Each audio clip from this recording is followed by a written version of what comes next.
ओम नमः शिवाय। हर हर महादेव। श्रावण मास के कृष्ण पक्ष की प्रतिपदा तिथि से भगवान शिव को समर्पित पवित्र मास की शुरुआत हो जाती है। इसे देवों के देव महादेव का प्रिय महीना माना जाता है। धार्मिक मान्यता है कि इस मास के अगर श्रद्धा पूर्वक शिवलिंग पर एक लोटा जल भी अर्पित किया जाए तो शिव भगवान प्रसन्न होकर अपने भक्तों को सुख शांति और समृद्धि का आशीर्वाद देते हैं। इस महीने में आने वाली सभी सोमवार, जिन्हें सावन सोमवार कहते हैं, उनका विशेष महत्व है। श्रद्धालु उस दिन व्रत रखते हैं, शिवलिंग पर जल, दूध, बेलपत्र और धतूरा, चंदन आदि अर्पित करते हैं। पौराणिक मान्यताओं के अनुसार इसी महीने में देवों और असुरों के बीच समुद्र मंथन हुआ था। मंथन से निकले विष को पीकर सृष्टि की रक्षा करने वाले भगवान शिव का कंठ नीला पड़ गया। विष की तपन को शांत करने के लिए सभी देवताओं ने उन पर जल अभिषेक किया।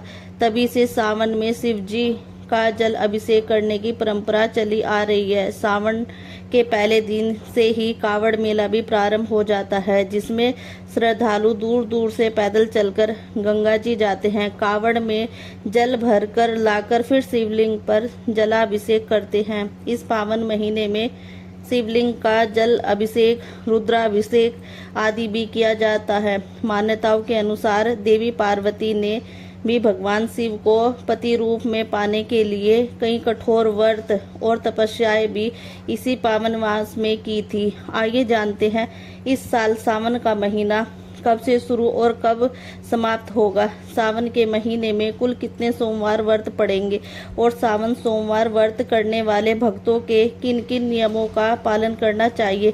इस बार प्रतिपदा तिथि 29 जुलाई रात 8:06 से प्रारंभ हो रही है और प्रतिपदा तिथि का समापन होगा 30 जुलाई रात 9:30 तक।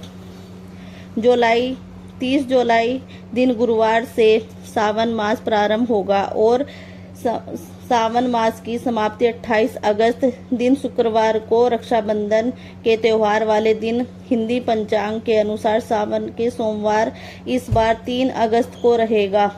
अब बात करते हैं हमें सावन में किन किन बातों का ध्यान रखना चाहिए। पहला नियम है, इस दिन शिवलिंग पर जल जरूर अर्पित करें। घर में शिवलिंग हो तो यदि घर में ना हो तो आसपास के शिव मंदिर में जाकर वहां पर शिवलिंग पर जल अर्पित करें। कच्चे दूध या पंचामृत से अभिषेक करें। अगर ऐसा करना भी संभव नहीं हो तो घर पर ही आप मिट्टी से शिवलिंग बना सकते हैं और उन्हें पार्थिव शिव भी कहा जाता है। सोमवार के दिन पूजा करके अगले दिन मंगलवार को सुबह शिवलिंग का विसर्जन अपने ही घर में कर सकते हैं।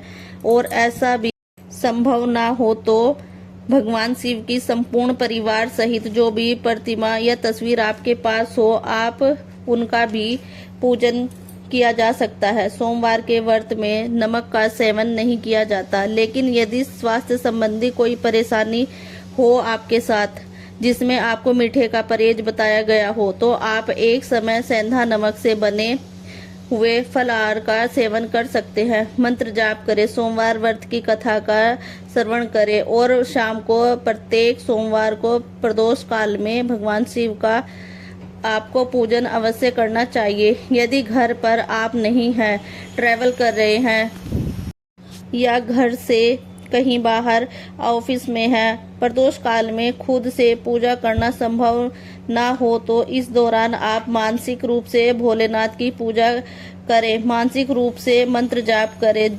जो भी प्रदोष काल की पूजा संपन्न कर सकते हैं। यदि महिलाओं को पीरियड्स आ जाते हैं तो उस स्थिति में सोमवार व्रत बीच में नहीं तोड़ने चाहिए। पीरियड्स वाले रखे गए व्रत गिनती में नहीं आते हैं, लेकिन हमें सभी जरूरी नियमों का पालन करना है। आपको इस दौरान करना चाहिए, लेकिन व्रत नहीं तोड़ना चाहिए। व्रत में आप खुद से पूजा ना करके बाकी मानसिक पूजा कर सकते हैं।